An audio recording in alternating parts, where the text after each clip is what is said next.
In a world where cities breathe, the Mycelium Suspension Bridge emerges as a manifesto of coexistence between architecture and ecosystems.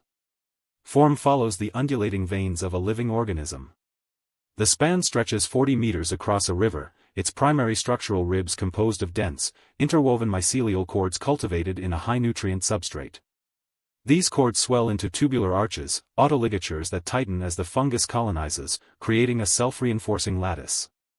The bridge deck is a mosaic of woven vines and translucent bioplastic leaf panels that cultivate microalgae, producing a subtle, emerald glow after dusk. Function transcends mere transit. By integrating living mycelium, the bridge acts as a carbon sink, sequestering atmospheric CO2 while constantly repairing microcracks through hyphal growth. Sensors embedded in the fungal tissue monitor tensile stress, prompting targeted nutrient delivery via drip infusion nodes that keep the structure balanced. Pedestrian step onto a surface that subtly shifts underfoot, a gentle spring that communicates strain through low-frequency vibrations, encouraging slower, mindful crossing.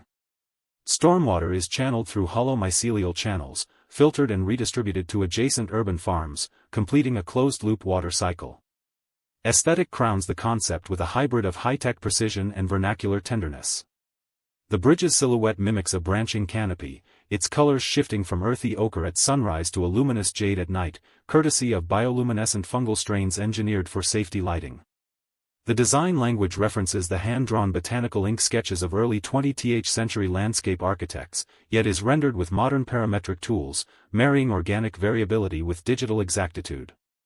In the imagined Solarpunk city of Lumenhaven, the Mycelium Bridge is not merely infrastructure, it is a communal organism, a pilgrimage path where commuters witness the slow, patient work of nature sculpting steel-like strength.